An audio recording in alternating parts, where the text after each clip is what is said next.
Turned my manager's S-xist salary comments and toxic work environment into a paid 12-week medical leave, enjoying life while they scramble. 5 years into working for an enormous corporation, my group was reorged. This particular reorg was, like most efforts, a half-baked idea ginned up by a suit in a corner office, questionably planned, poorly executed and terribly communicated. Nonetheless, I was sent from my old group to a brand new, to me, group managed by Jim. Jim seemed an okay fellow, with a dry sense of humor and a British accent that lulled me into thinking he was a decent guy. Working for Jim was, okay. He was never available, and when we did meet maybe once a month he'd bark off a list of things for me to do, then say he had a conflict and had to go to another call. I was floundering a little, but felt I had a handle on things. During my first annual review via phone, Jim offered up vanilla platitudes about how things were going well, while I heard him distractedly typing away at IMs from people pinging him. He paused when he got to my salary and hedged a bit. So I got you a small increase. I couldn't get you much. To be frank, I'm not going to question how anyone arrives at their salary level, but you make way more than the other people on my team. It was awkward, but not the first time I've had such a pointed salary discussion with a male manager. It's never been a talking point with any of the women who managed me, and I wondered if he would have made those comments to me if I were a man. I've managed teams over the years and noticed the women on my team seem to make less than their male counterparts, so I get I'm an anomaly. But I'm a high performer in a 25-year uninterrupted career, as I never chose to have children. I've worked hard for my salary and I'm proud of it. I could get hired elsewhere at this salary in my market easily given my experience, qualifications and certifications. Shortly after our review, Jim moved on to work with my primary group of business partners, leaving me with no manager, just a two-up manager I'd never met or spoken to. And that's when the shit hit the fan. Unbeknownst to me at the time, my salary was brought up in a discussion with his new team, the fine ladies who were managers of the teams I worked with in my business partner group. As it's been relayed to me, Jim didn't blurt out the specific details of course, but when one of the women complained about something I'd done, Jim said he was surprised there were issues because I was the highest paid person on his, now former, team. He poisoned the well quite nicely for me. Going back through my emails I could pinpoint the date and time the remark was said, because the tone of every single one of those managers changed as if on a dime. If I asked a question, I was berated because, "You're our most senior analyst. You should know that." Documentation that had sufficed before was suddenly all wrong. There were two particularly hostile culprits, Pat, who managed reporting on the systems we were migrating, and her underling PM, Wanda.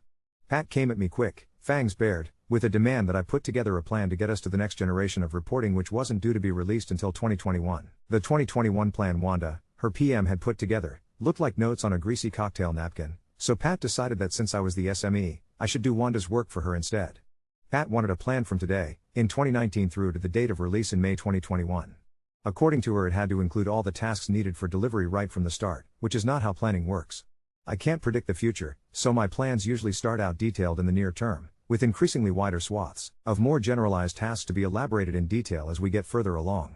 This is an industry standard approach, and was never a problem, right up until it was. Pat started hounding me relentlessly to get this full plan done for her in 5 days, which would have been an impossible task under the best of circumstances. Nonetheless, I put together a 2,000-line long plan, working evenings and over the weekend, because my arms had been in pain for several months from typing at my home office and I had to take frequent breaks from the pain. Note, I had been made a remote employee against my will, and when I was reorged I started asking for a desk back at work. Jim always dismissed my request, saying there was no space, so I spent over $1,500 on an ergonomic chair and desk for my home to make typing easier, but my arms still hurt any time I sat at the keyboard for more than a half hour. I had to backburner my more immediate, pressing work for upcoming releases in the next couple of months, because Pat told me I had to prioritize her work over everything else. I had no manager to help redirect my priorities back to my other work, and when I tried to say it would have to wait until I finished my more pressing work, Pat sighed and bitterly said in front of a half-dozen people including Wanda, "So you're our most senior SME and you're telling me you can't do the work?" Pat then decided to up the ante by insisting I run every element of the plan I was creating for Wanda by Wanda, a junior-level PM who not only didn't understand the systems we were using, I had to tell her how to create her own status reports, but wrote at a third-grade level. Even subject/verb agreement is out of Wanda's grasp. But she had a chip on her shoulder and now she believed she could tell me what to do and how to do it. It was like a teacup poodle trying to guide a Rottweiler. Wanda was immediately and clearly out of her element, and obviously so. As a result, every single time she was caught fucking up, she threw me right under the bus. She'd preemptively throw me under the bus too. Wanda's only talent was deflecting blame and painting herself as the victim. I didn't know what to do, I was having anxiety attacks. My heart would start racing to 145 BPM on the couch at night when I started thinking about work. I was overwhelmed and my arms were killing me, and then the unthinkable happened. My mom suddenly died. When I told the team, they were not only completely unsympathetic. They were pissed. I had to take a week of bereavement and this, too, pissed them off as I was leaving the day before the deadline Pat had given me to finish Wanda's plan for the 2021 project. Instead of packing for the funeral or connecting with my family, I spent the 3 days before my leave working late nights trying to finish the plan. We met at 5 p.m. the day before I was to go on leave, where Pat and Wanda ripped into my plan, and said they would work with another team member to fix all of my mistakes in the week I was gone. Finally free of the evil twins, I went on leave. And while on leave, my arm stopped hurting. After 6 weeks of physical therapy for my arm problems, just not typing for a while helped immensely. I had 2 days left before I had to go back to the hellhole, and I was dreading it. When the heart palpitations started up again, I knew I couldn't go back. At first, I decided I would just quit the day I was supposed to return. I didn't want to even give them 2 weeks' notice, I hated them so much. They had been so cruel about me taking bereavement leave. I wanted to fuck them over, good and proper. No 2 weeks' notice meant I'd leave them hanging for their near-term releases that I'd not been allowed to finish up my work for, as well as for the 2021 plan. And if I burned a bridge or my reputation, so what? I'm nearing the age where people usually retire or have a major career change. I don't need to keep that bridge any longer. I have saved up enough, and damn it, my health was more important to me than these toxic people or my paycheck. The night I decided to quit, I went to sleep relieved and not anxious, for the first time in 6 months. I felt the anxiety leaving me, knowing I wouldn't have to work with those people ever again. It felt like a solid plan. Then the next morning I woke up with a plan even more brilliant. It checked all my boxes. I wouldn't have to go back to work, I wouldn't have to give 2 weeks notice, so they'd still be fucked, I would still get paid, and I would be able to take care of my arms that had been in pain for so long. And while I'm at it, manage the anxiety that had spiraled out of control because of my hostile coworkers. My new and improved plan was simple: take medical leave. I needed protected medical leave in the form of FMLA, which for those not in the US, provides up to 12 weeks of leave where my specific job role and salary must be protected and available to me upon my return. And because it was medical leave, I was automatically enrolled in short-term disability, for which my company will pay 100% of my salary for 8 weeks and then 65% of my salary for the remaining weeks I'm out. The best part of this plan is it fucks over all the people I want to fuck over, and it's all 100% legit. I had been having problems keeping up at work because of all the doctor's visits I had for my arms, physical therapy, regular therapy for my anxiety that had gotten out of control, and a psychiatrist. My health issues were eating into my workday, causing me to have to work early mornings, nights and weekends more than ever, and no doubt pissing off these people who thought I was making too much money to be deserving of any time off for doctor's appointments. My team got a new manager after 6 weeks, coincidentally just the day before I was to come back from bereavement. I was sneakily logged on to work every day to catch his name, and I stealthily dialed into the conference call where he was introduced to the team. My 2-up manager that I've never spoken to even said at the outset, "I think we have everyone on the bridge. This job is gonna kill me, won't be here, she's on bereavement." I called up the administrators of our FMLA and short-term disability plans to file my claim. I got the forms and figured out which of my half-dozen doctors had to fill what out. My orthopedist signed me off for 12 weeks of absence straight away because she noted I'd been in pain since May, so it would likely take a while to heal. After talking with her, my PT and my psychiatrist, I will likely do physical therapy for 6 weeks and then enroll in a program for anxiety and stress management for the remaining 6 weeks before returning. All covered by my insurance and all free because I met my out-of-pocket maximum halfway through the year due to a hospital stay for a different medical issue. The night before I was due back, I sat there grinning while looking at the next morning's 8 a.m. calendar invite from Wanda. In her illiterate fashion she had written, "It is important all crucial partners makes every effort to attend this call." Like most of Wanda's obnoxiously illiterate declarations, it was a dig at me because I'd said in my last call with her and Pat that I might not be able to log on until 9 a.m. on the day I returned from leave. I opened a new window and typed out to my new manager, "Dear Phil, I hate that this is our first introduction to each other, but while I was attending my mother's funeral an ongoing medical issue resurfaced and I need to take medical leave immediately." I went on to inform him I'd been hospitalized a couple months back and there were other issues that were preventing me from returning to work, and he could get the details from my prior manager Jim. Not that Jim paid a damn bit of attention to the emails I sent him detailing my doctor's visits, etc., even as he had moved on from being my manager, because I still had to let him know about all my absences until I got a new manager. As things got worse at work, I became more clear in my details about my pain with typing getting worse, hoping it might make Jim realize the situation was getting worse, but he never listened. So here I sit on a beautiful fall Friday morning, getting paid 100% of my salary to write this. Jim wasn't happy about my salary when I was working for him. I wonder how happy he is about my salary knowing I'm not having to work for it right now. When I return, I won't be on the 2 projects with upcoming releases. One will have already released. The other will release less than 4 weeks after I come back. So they're fucked on that. I wonder if they've figured out the test documents for November haven't been signed off yet. I was supposed to finalize them for sign-off, but Pat forced me to prioritize Wanda's 2021 project over the November work, so the test documents are still sitting locally on my work desktop, untouched. I will also be returning with a requirement for accommodations, which I am now entitled to as I've learned I qualify for them under the ADA. No more telling me I have to work from home or hunch over a table in the break room if I want to be in the office. I'm working with an occupational therapist to draft up what those accommodations will be, but a height-adjustable desk, 2 large monitors, and a distraction-free workspace are the top-line requirements. Meanwhile, my treatment plans include exercise, trail walks, both regular therapy and physical therapy, and a weekly massage as well. I've added in long visits to the library to read all the books I've been wanting to catch up on, and nice lunches a couple times a week to the mix.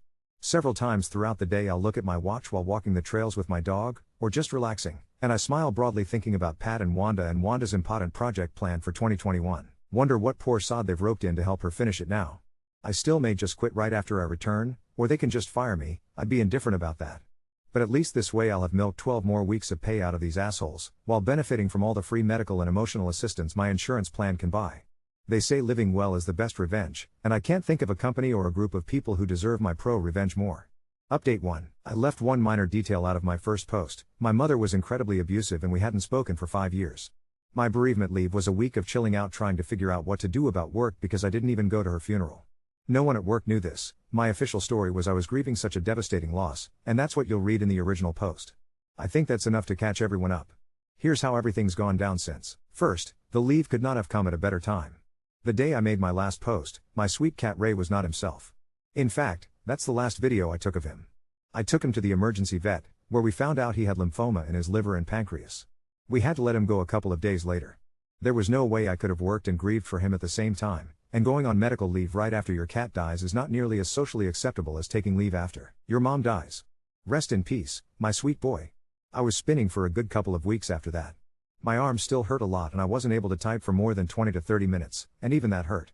I continued physical therapy, and was frustrated at how slow the progress was. My therapist asked me to video myself typing at home. He took one look at it and saw the problem immediately. My desk and chair were fine, the horizontal and vertical parts of my workspace were fine. The problem was that my keyboard was too narrow so my arms were constantly at an angle which caused stress on all the joints. At his recommendation, I bought an ergonomic split keyboard and immediately noticed a difference. By the end of the year I was pain-free, although I still can't type for as long as I used to. Because my out-of-pocket maximum had been reached with my health insurance, I took the opportunity to get everything checked out under the hood. I'm 48 so I had a colonoscopy and endoscopy. Fun. The doc says my colon is perfect so if I ever need a Tinder bio, I know what to lead with. I went to the dermatologist, gynecologist, every ologist in the book and except for my shitty arms, I'm pretty healthy. I also went into an IOP, intensive outpatient program, for therapy the last 6 weeks of the year where I spent 3 hours, 3 days a week in group therapy with other people. I made some amazing and fascinating new friends, including a paramedic and firefighter both coping with PTSD, an Afghanistan veteran and several others. I also learned about complex trauma from childhood abuse, and came to realize that my anxiety, depression and ADHD were not necessarily 3 separate diagnoses, but instead were symptoms of complex PTSD, CPTSD, likely related to my mother's continual abuse and a few other traumatic childhood events. Because of IOP, I'm now working with a trauma therapist and left my general therapist. After decades of regular therapy barely helping, I have someone to work with to help me truly put my past in the past so I can heal emotionally. My mother's death and this leave was the best thing that could have happened for my physical and emotional health. When I made my last post, I resented the hell out of Jim, Pat and Wanda for being so cruel to me at work. I still don't like them, but I've moved past resentment and I'm now grateful for the situation, because their hostility was the catalyst that got me the treatment I've needed for decades. My husband and I also met with our financial advisor who, after running the numbers, made it clear that for both of us, work should be considered as more of a want thing than a need to activity. Turns out dual income, no kids and saving throughout my 25-year career was a good decision, so I decided I don't want to work for this company anymore. My leave ended and I returned to work 2 days ago. As soon as I returned I sat down with my new manager and told him about Jim, Pat, and Wanda. Of course, no one had filled him in on their behavior. I gave him some hard copies of emails documenting their stunts. He was shocked by that, but was not surprised when I ended my 5-minute summary with, "So unfortunately I'm going to have to resign." I handed over my letter with my 2 weeks notice. He asked me if I truly wanted to work those 2 weeks and I said, "Not particularly, no, but I do want to get some things off my work computer so I need to get it back online." He agreed it would be a waste for me to try to really pick up anything. I jumped through the hoops of getting my computer online to get those docs. I blocked Jim, Pat, and Wanda, along with 3 other people who were toxic but not quite as nasty as those 3, as soon as I pulled up MS Communicator. I'm not attending any meetings. I have just one meeting on my calendar next week, the one where my new manager will announce my departure to the team.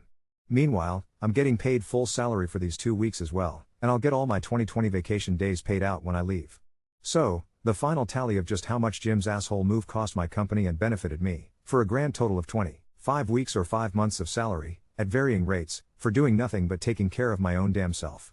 And I'm not including the thousands of dollars I didn't have to pay while getting checkups, medical procedures, physical therapy and group therapy, as it was all covered by my company's medical insurance. I'm also not including what they all had to go through to put a new person on these releases, and all the stress I didn't have because I didn't end up delivering on these projects. The weekend in November when my project was set to go live, I was in another town for an old friend's memorial, seeing people I hadn't seen in 20 years. I wouldn't have been able to attend if I hadn't gone on leave. I'm not going to reveal my salary, but I will say that the last several months have cost the company tens of thousands of dollars, for my salary alone. The other benefits I've reaped, on top of the salary, have been immeasurable. They say living well is the best revenge, and it's true. Jim, Pat and Wanda are still their ugly-ass selves, chained to their desks, bitter and making sure everyone around them knows it. As for me, I'm free of the chains of a 9-to-5 job. I don't think I'm going to look for another job for quite some time, and when I do it's going to have to be something I want to do, not something I need to do. Now I just need to figure out what I want to be when I grow up. Update 2. Well, Reddit, I really thought that was going to be the end of it. I had fantasies of just drifting away, perhaps adventuring through the mild Midwest, hiking quiet woodlands, reading on sunny benches. My corporate saga felt complete. I'd gotten my payout, my peace, my MSG-laced schadenfreude, delivered hot and fresh with a side of paid massages. But nope. Life, as I should have learned by now, is never content to just draw the credits and exit stage left. The corporate gods had one more gift to deliver, in the shape of a manila envelope. 2.5 weeks into fun employment, I was deep into a sort of post-corporate molting process, long walks every morning, a rotating selection of library novels, and, true luxury, baking real sourdough bread, not just doom scrolling about it.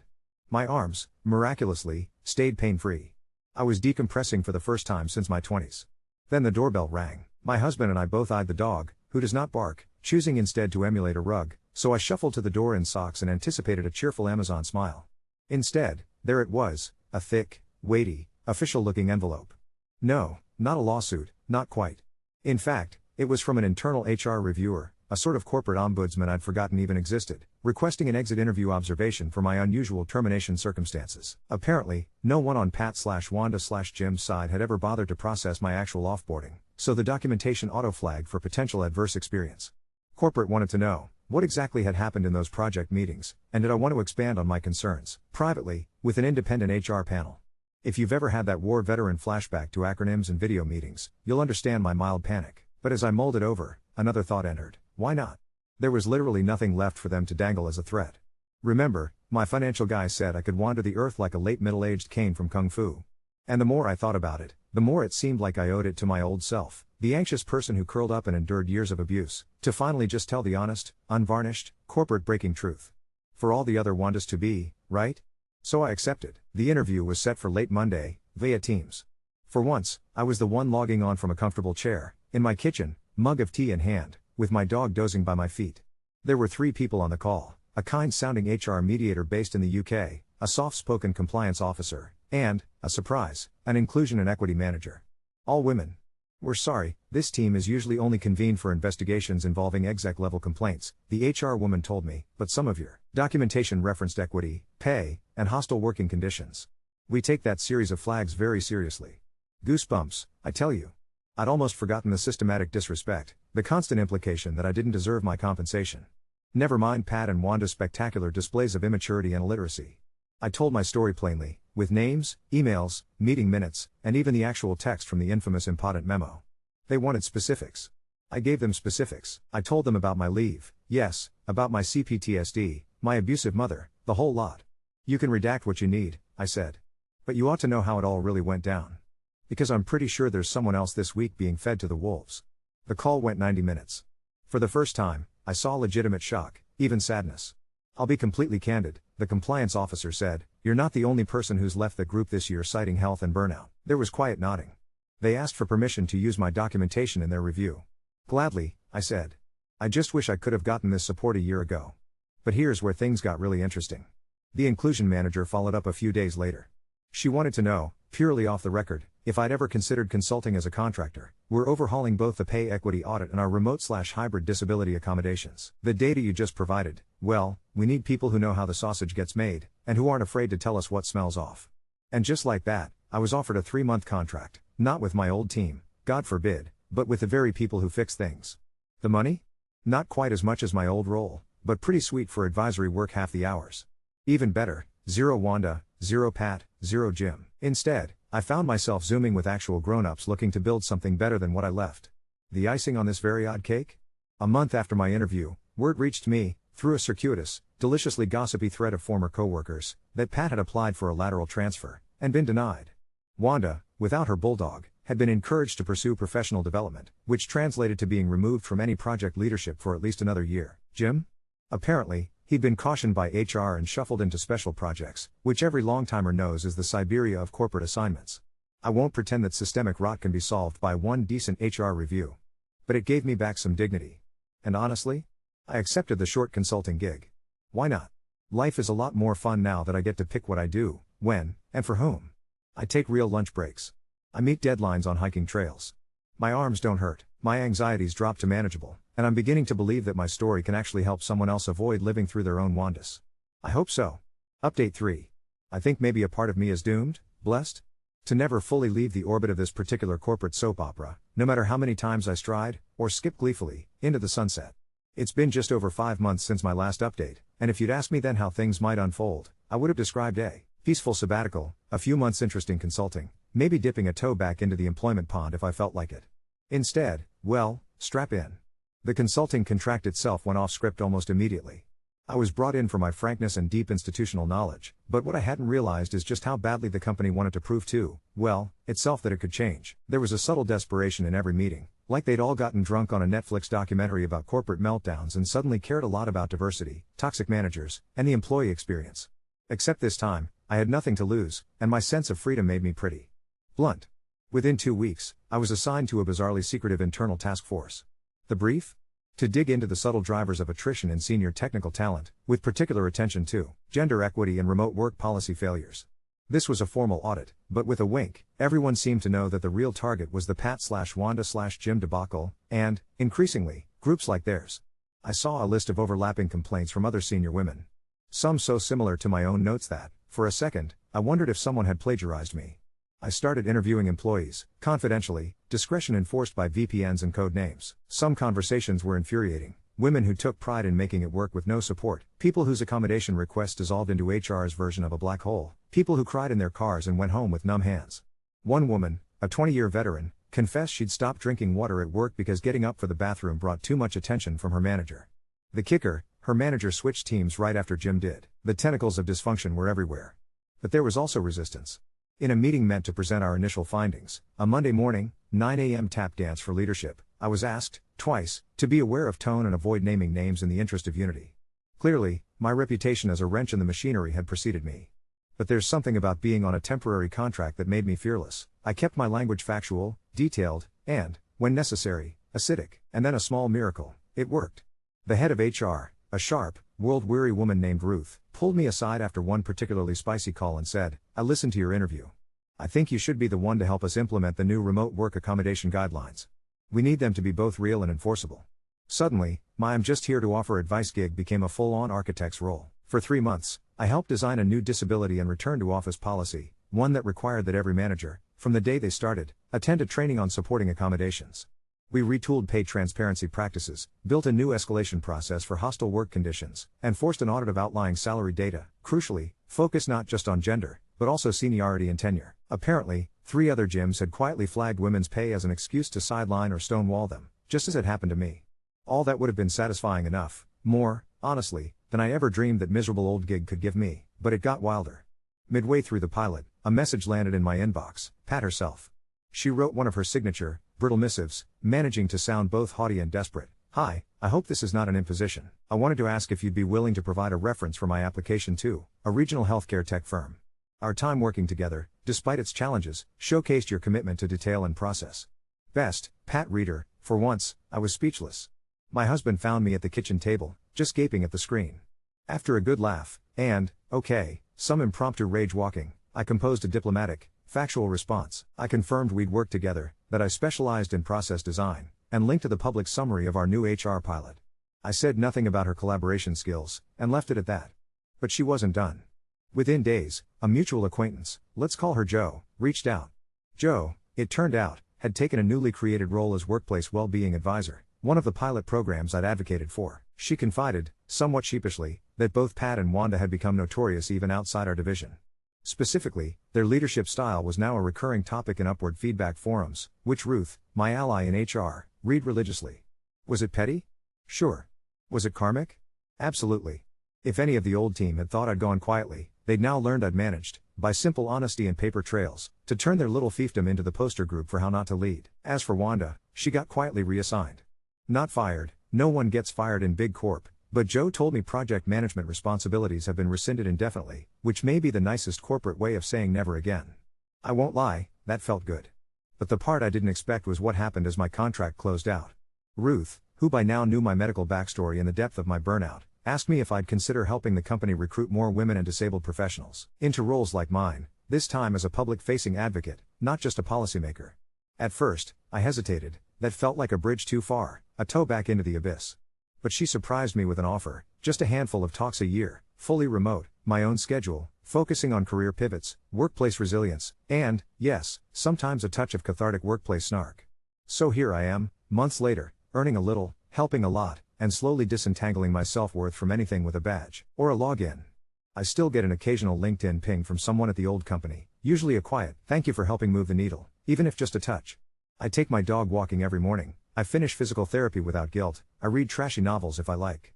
If there's a lesson buried in this mess, it's that losing one's job, even in the dumbest, most infuriating way imaginable, can spiral in directions you'd never expect. Sometimes, you get your revenge by simply living, and sometimes your very worst colleagues do the heavy lifting of reform for you.